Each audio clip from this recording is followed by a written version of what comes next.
बैठने का कोई ग्राहक नहीं है। भक्ति महारानी क्षोभ से बोल उठी कि नारद जी,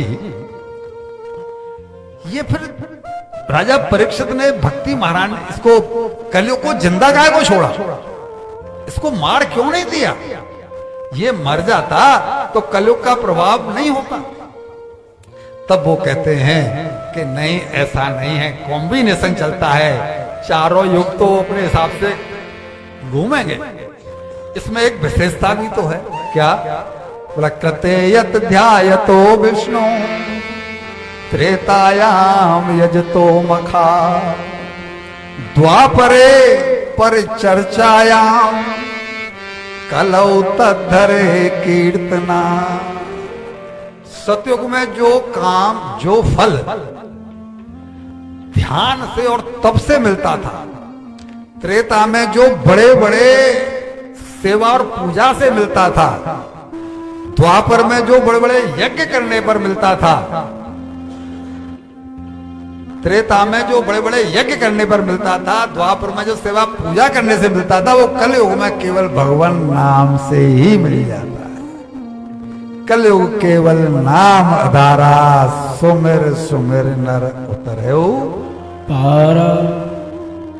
राम नाम के जाप से मिटता हर संताप, कलयुग में हर शास्त्र से बड़ा नाम का जाप। कोई शास्त्र मत पढ़ो, केवल राम राम राम राम बहुत हो गया।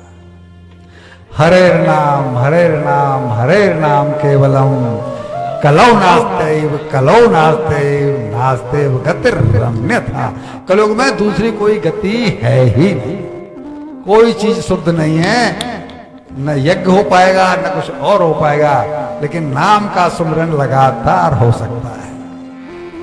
संतों ने एक बड़े पते की बात और भी कही है। नृणाम जन्म सहस्त्रेण भक्तौ प्रीतर हे जायते कलौ भक्ति भक्त्या कृष्ण पूरा स्थिति। कलयुग में जीव की सहस्त्रों जन्मों के पुण्य से तो भक्ति भजन में प्रीति होती है। कोई कोई क्यों दिखाई पड़ता है जो भजन में लीन है, सब क्यों नहीं दिखाई पड़ते? तो फिर सुबह वाली बात आ जाएगी। करोड़ों जन्मों के बाद तो ईश्वर में मतलब भक्ति में प्रीति होती है, और यदि हो जाए तो वही ये भक्ति उसको श्री कृष्ण के धाम में ले जाकर के पहुंचा देती है। कुछ अलग से करने की जरूरत नहीं है। इसके इसी गुण के कारण राजा परीक्षित ने कलयुग को मारा नहीं, कि बहुत सस्ता सौदा है कि थोड़े से प्रयास से ही और जीव को तरने का अवसर मिल जाता है। और एक बात इन्होंने जो हमने आपको 5 मिनट पहले सुनाई थी कि कलयुग के मनुष्यों के पास विवेक भी तो है। नारद जी कह रहे हैं क्या कि ये माना कि कलयुग है, ये बात आपसे कही जा रही है। आप ऐसा मत समझ लो कि वो नारद जी भक्ति महारानी से कह रहे हैं। ये बात हमसे आपसे कही जा रही है कि कलयुग के मनुष्यों के पास विवेक भी तो है, वह उसका उपयोग करके कलयुग को प्रभाव ही ना होने दें। अच्छा, कलयुग का प्रभाव हम पर क्यों हो रहा है? क्योंकि पुष्पा ने देख लिया कि शीला भी कर रही है तो मुझे क्या तकलीफ, शीला ने देख लिया कि मीना भी कर रही है तो मुझे क्या तकलीफ, मीना ने देख लिया कि पार्वती कर रही है तो मुझे क्या तकलीफ। और परिणाम क्या हो रहा है? कोई ये नहीं कह रही है कि वो क्या कर रही है इससे मुझे क्या मतलब, ये क्या कर रही है मुझे क्या मतलब, या ये क्या कर रहा है मुझे क्या मतलब। मैं तो अपने विवेक का प्रयोग करके जो मेरे हित में मैं वो करूं ना। लेकिन भेड़ चाल के चक्कर में और सब गड़बड़ होता चला जा रहा है। जो न पहनना चाहिए वो हम पहन रहे हैं, जो न खाना चाहिए वो हम खा रहे हैं, जो न पीना चाहिए वो हम पी रहे हैं, जिन सीढ़ियों को नहीं चढ़ना चाहिए हम उन सीढ़ियों को। तो ये विवेक का प्रयोग कहां पर होगा भाई? नारद जी कह रहे हैं कि मनुष्यों के पास, कलयुग के मनुष्यों के पास विवेक भी तो है, वो उसका उपयोग करें। और वो करें नहीं जो उनके लाभ में नहीं है, तो कलयुग क्या बिगाड़ लेगा? कलयुग आकर के किसी का हाथ पकड़ता है कि तू इस काम को मत करे, तो जवाब हुआ कि नहीं, ऐसा तो नहीं करता। तब वो नारद जी उन्हें आश्वासन देते हुए बोले, देवी तुम चिंता मत करो, मैं तुम्हारे लिए कुछ करता हूं। और यहां तो ये लिखा है जी कि उन्होंने ये भगवान को साक्षी करके ये व्रत ले लिया कि मैं तुम्हें गेहे गेहे जने जने, घर घर में और जन जन में स्थापित करके रहूंगा।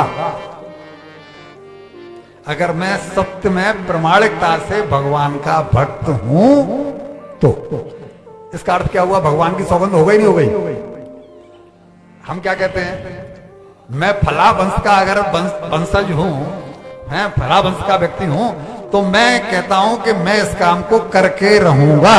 तो वही तो नारद जी ने कहा है कि अगर मैं प्रामाणिकता से भगवान का भक्त हूं तो मैं घर घर में और जन जन में, हे भक्ति महारानी, तो मैं स्थापित करके रहूंगा। यदि ऐसा न कर पाया तदा नाम हरेर्दासो लोके त्वां न प्रवर्तये। हरेर्दासो, तो मैं हरि का दास नहीं। ये सौगंध हुई कि नहीं? तो क्या हुआ? इतनी बड़ी कसम उन्होंने दिला दी। और जैसे ही उन्होंने ये कहा, यानी ये संकल्प लिया, अब नारद जी के पीछे चिंता लग गई। क्यों? क्या अर्थ निकाला है, कोई बताए? अपने ऊपर ले लिया कि इस काम को मैं, और हम लोग भी क्या कर रहे हैं, ये हमने पैदा किए हैं तो ये काम, ये हम ब्याह के लाए हैं बहू, तो ये काम, और इसका परिणाम ये होता है कि वो सर पर एक बोझा जो आ जाता है, वो कभी फिर चैन से वो कोई काम करने नहीं देता। जब तक नारद जी ने ये कसम नहीं ली थी, यानी संकल्प नहीं लिया था, तो उन्हें कोई चिंता नहीं थी। अब चिंता हो गई कि अब क्या करूं, मैंने तो भक्ति महारानी को आश्वासन दे दिया और वो भी भगवान का वास्ता दे करके, तो अब वो सबसे पूछते फिर रहे हैं कि भाई मैं क्या करूं कि ये बालक, ये जो दो पुरुष जो इनके बेटे हैं वो जागृत हो जाए। अब उन्होंने उनको गीता सुनाई, ये सुनाया, वो सुनाया, सब कुछ सुनाया, और उस सुनाने का केवल इतना ही परिणाम होता था कि वो ऐसे करके पलकें ऊपर कर रहे हैं और फिर आंख बंद, जैसे कि हमारे ऊपर होता है। 1 बजे तक तो हमारा ध्यान,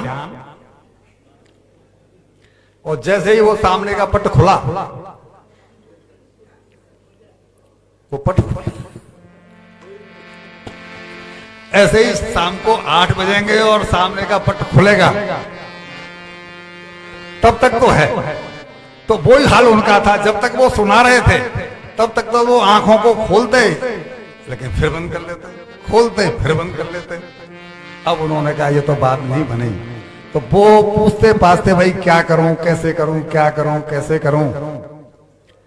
और जगह जगह जाते, संतों से पूछते, तो डर के मारे बहुत से संतों सामने ही नहीं आते थे। बोले नारद जी जैसे व्यक्ति की समझ में नहीं आ रहा है कि कैसे